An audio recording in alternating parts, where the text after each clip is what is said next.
If you were here yesterday, you saw the video where Subaru sales were in the gutter across the board for the month of November. Even their bestseller, the Crosstrek, was down. The Forester down, Impreza down a lot. Legacy, rest in peace. Outback, brand new Outback. Well, I haven't seen any new ones on the street, but they're starting to come out now. Solterra down massively, but we're actually going to talk about how Subaru could be a force to be reckoned with when it comes to electric vehicles. And you might be saying, Kirk, that's a joke. No, like Subaru lost a ton of customers to Tesla. The Solterra wasn't good enough to keep customers if they were thinking about Tesla, nor was it good enough to bring EV buyers into the brand. But what if I told you that the Solterra could be a terrible value now more than ever? Because of this new Subaru.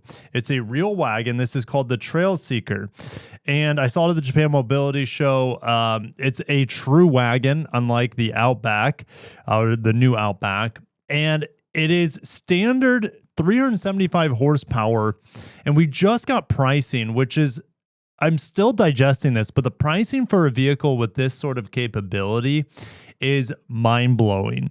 So we're going to talk about how good it is today. Should you be considering an EV if you're a Subaru fan? I have a lot to share with you guys. I have a lot of thoughts about this. Make sure to subscribe. Hit the like button if you're excited for Subaru. Like, you know, EVs, demand is still very low, but Subaru needs some sort of jolt of electricity into their brand, because their sales, I don't know. It doesn't look good, at least in the near term. All right. Remember, if we go back to their sales on the year, though, it's down 3%. It was down 10% this past month. So they're trending in the wrong direction. Something like a Trailseeker and the new CHR that just rebadged as the Uncharted. It's the video game car. We have some exciting-ish things to talk about today. And this vehicle should be available early 2026, and it's starting under 40K. Of course, you have to tack on destination, but 0 to 60 in 4.5 seconds. Here's the Achilles heel of it. The fast charging is 150 kilowatts. However, it does have a NACS port. I've had EVs that theoretically charge a lot faster, but the supercharging stations around me, I can never really charge much faster than 150 kilowatts. Since it can be charged at a Tesla supercharging station, I don't think the charging rate should be that worrisome now that it can be charged very easily in other places. But I want to circle back to the pricing. Gosh, there are a lot of different, there are 5 different trim levels of the Solterra. I almost said Xterra. The Solterra, the Premium, Limited XT, Touring XT. Remember, the Solterra here is standard all-wheel drive, and they have a base model here that has strangely detuned horsepower. Look at this, 233 horsepower for almost 40K. We go back to the Trailseeker here. It's under 40K and has 150 more horsepower. And it's a wagon. Like, it has more space. It looks cooler than the Solterra. What are we talking about here? Is Subaru just trying to kill off the Solterra, or they're just trying to have multiple options with different sizes for around the same price point? And keep in mind, yes, let's talk about range. Range isn't that great on this vehicle. However, the base model, the cheapest model, is going to have the best range. 280 miles of range, guys. 280, that's pretty good. I mean, yes, you would like to get that to that, industry standard of 300 miles, but honestly, it's not that big of a deal. So it has about a 75 kilowatt hour battery. It charges 10 to 80% in about a half an hour. Okay. The fastest cars are about 10 to 80% in about 20 minutes. Like, if you look at the Hyundai cars, all right, they can do about 10 to 80 in about 20 minutes. All right. So the base model comes with 18-inch wheels, which is going to give you the longest range, tons of cargo space. You have the roof rail standard. The 18-inch wheels are going to look best. Well, that's subjective, but this thing is kind of like an off-roady wagon. And so 18-inch wheels, and you put some all-terrain tires. The all-terrain tires might kill your range, by the way, but you still have the smaller wheels, which are going to help your range. So the Trailseeker compared to the Solterra is 6 inches longer front to rear and 1 inch taller, with additional room for passengers and more cargo. It's not a 3-row; it's still a 5-seater. The StarTex is standard. I honestly would have preferred if cloth was standard on the entry-level model. You can get leather on the Touring top grade. Now, keep in mind, even though Toyota has their own copy and paste version of this, they're very much the same. The BZ Woodland, I think the BZ Woodland looks better, and hopefully the price is an indication here that the BZ Woodland will be under $40,000 as well. But all right, so on the base trim, again, under $40,000, not including destination. Okay, you have a 14-inch screen on the inside, which is the same as like a Lexus, for example. Like a Lexus NX has this 14-inch screen. Heated front seats are standard. A power rear gate is standard. Dual wireless smartphone charging is standard. I already mentioned the StarTex, of course, all-wheel drive X mode, and 18-inch aluminum wheels with wheel covers. You know, I don't know what these wheel covers look like. They could be quite dorky. The builder's not up yet, but you could always pop those wheel covers off. It might hurt range just a couple miles on the highway, but in town, it's not going to matter. Blind spot monitor is standard, automatic windshield wipers, a rear window wiper, which the Solterra doesn't have, headlight washers. We do a pricing for the Limited here. All right. The Limited is a $4,000 increase. What does $4,000 get you? Harman Kardon speaker system, 360 camera, bigger wheels, heated rear seats, and a heated leather-wrapped steering wheel. A power rear gate with a kick sensor, a digital key, and a 120-volt AC power outlet in the rear. To me, the two biggest draws, that's a lot of equipment for $4,000. I don't think this one is a bad deal. All right. I am a big fan of the AC power outlet in the back. It's probably around 1,500 watts. But to have that in an EV to expand its usability is really nice. Heated rear seats is cool if you live in not cool. You know what I mean? It's a great feature. Heated leather wrap steering wheel. The leather wrap steering wheel, it depends. Like, does the Premium have a faux leather wrapped steering wheel, or is it plastic? Limited is a very, very impressive vehicle here. The Touring, I don't see the point of the Touring. The Touring adds a gloss black hood accent, whoop-de-doo, pano roof with the motorized shade, ventilated seats, radiant leg heat warmers, and optional two-tone paint. They should have just included the ventilated seats into the Limited and had the panel roof as an option, right? Because the other features here is a joke on the Touring. So the Touring, to me, it just depends if these seats on the Limited and the Premium, if they're perforated, that goes a long way. But if they're just like hot, sticky vinyl with no breathability, then the Touring has its merits. But I'm not sold on the Touring unless I see the seats on the other two models. Is it worth it for the Touring? I don't think so. I think that's not a great value. The best value, obviously, is a Premium. Heated seats standard, all those other features. You know, you could have a really crappy steering wheel, which, again, you could always put a steering wheel cover, but then it changes the size of the steering wheel. So the Limited and the Premium, to me, are no-brainers. All right, those are really good values. Leather is a $300 option. So you're telling me leather is not standard on the Touring trim, and they force you to pay for it? That's a bit dodgy there. I think most of you would agree that they're going to charge you more for leather on top of the top trim. I don't think I've ever seen that before, to be honest. To see leather as an option above the top trim, completely weird. All right, but let's just look at the base MSRP here, $40,000. Its greatest competition, well, obviously the Toyota version, but I want to look here at the Model Y. The Model Y, it lines up not with the performance. The performance is much faster. It lines up with the Premium here. The Premium is $49,000. You can get into a wagon, a longer, more usable Subaru EV, $9,000 less than a Model Y. That is crazy. The Model Y does have, man, these wheels are terrible. It has the option of, full self-driving, which I hear is it keeps getting better and better and better. Oh, the range on paper is higher here on the Tesla, but I guarantee you in real world range, it's not that much better than the Trailseeker here we're talking about. I would much rather have buttons and knobs on the Trailseeker, but the Trailseeker, it's knobs and then dedicated climate control here at the bottom. So it's very much like the Lexus, where you have a volume knob, you have buttons on the steering wheel, which goes a long ways in my opinion. I don't know. Subaru is probably going to be losing money on this vehicle so that they can have market share from Tesla. That's my theory on this. If they're losing a lot of people to Tesla and the Solterra is not moving it, then the Trailseeker with the true wagon, and I haven't driven the new Outback. All right. So let's talk about wagons here. The new Outback starts at 35 grand, $5 more. You're getting way more power. CVT. Here's the thing. I get it that you would have no range anxiety on the Outback, but the Outback hybrid's not even available yet. All right, so let's go ahead to the Outback Builder. $35K here. But look, you go from the premium to the limited.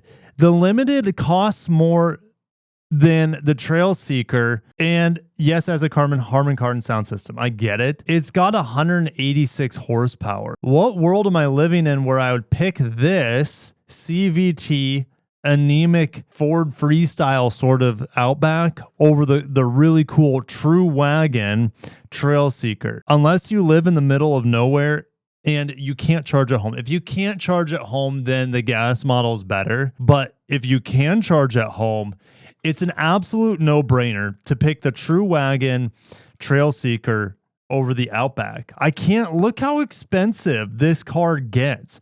And I get, if we go back to the pricing here, if you look, it tops off of it about $46K.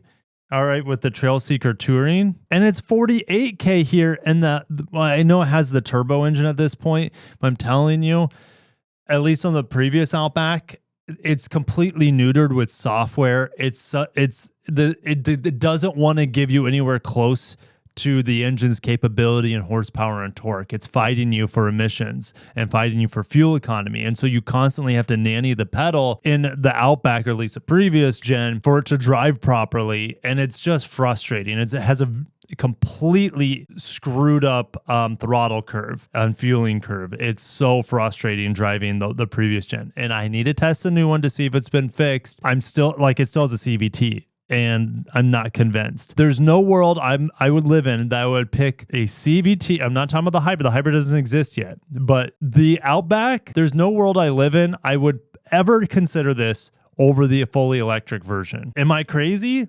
Maybe, but I can charge at home, and giving up 375 horsepower and a much better looking wagon that is the Trailseeker over the Outback, it just doesn't make a whole lot of sense to me. In my head, how is Subaru going to trickle feed these Trailseekers in to protect the Outback?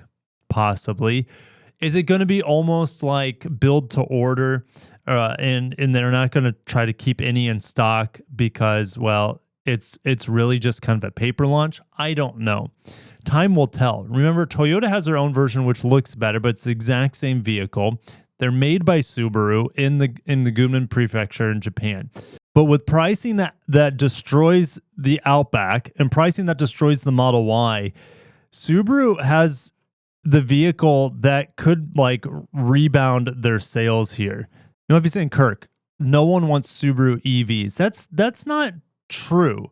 I'm telling you, because Subaru was probably the most affected manufacturer out there with customers leaving to Tesla. The Solterra was not cool enough.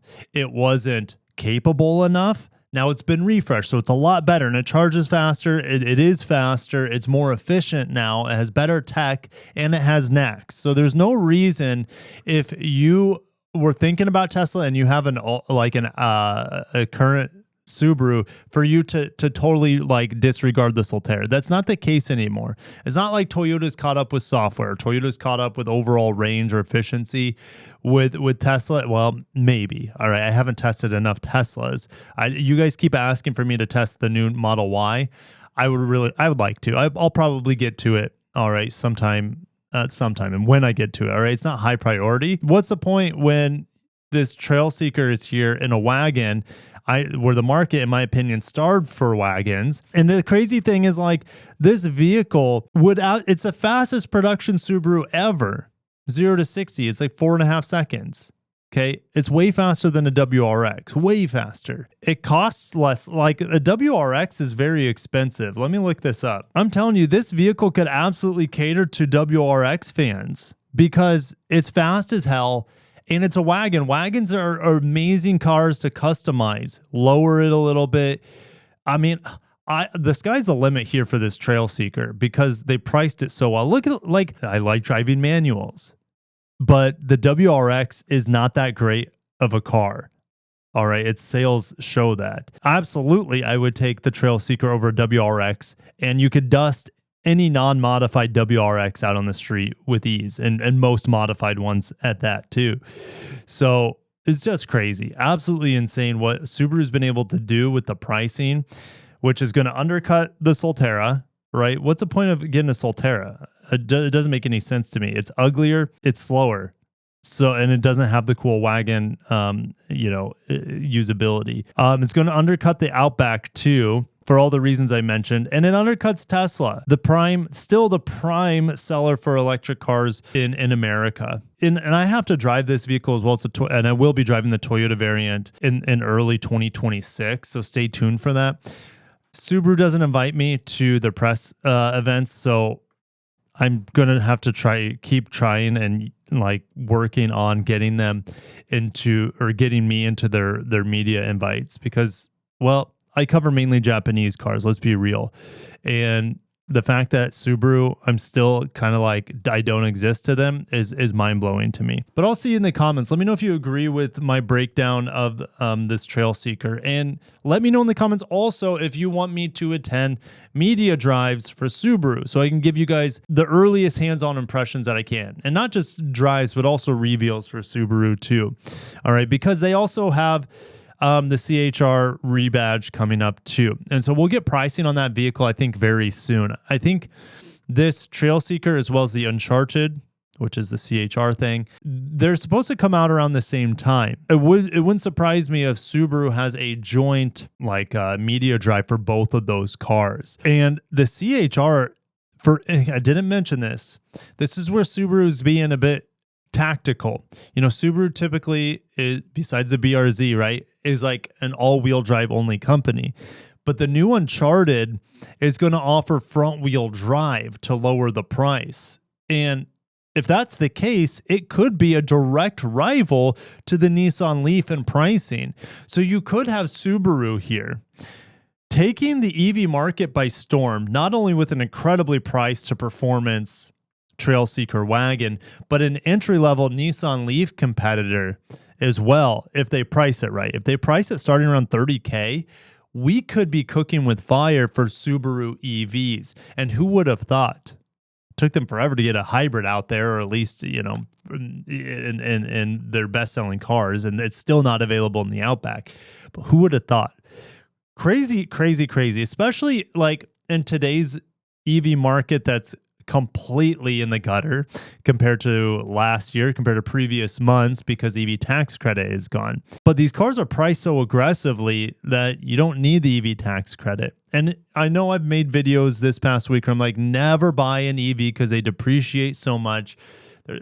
That's going to be the same here. It all comes down to leasing still. It's not like this is the Hummer EV that I have outside that is $100K. No, this is a $40K vehicle. It's not going to depreciate all that much, in my opinion. Okay, so you're not going to be in trouble purchasing this trail because it's already an amazing value on the market. At the Japan Mobility Show, they had the WRX, well, I call WRX, but the STIB concept wagon, or should I say liftback, hatchback. That I'm really excited for that. I hope that comes to the market. I really, really do.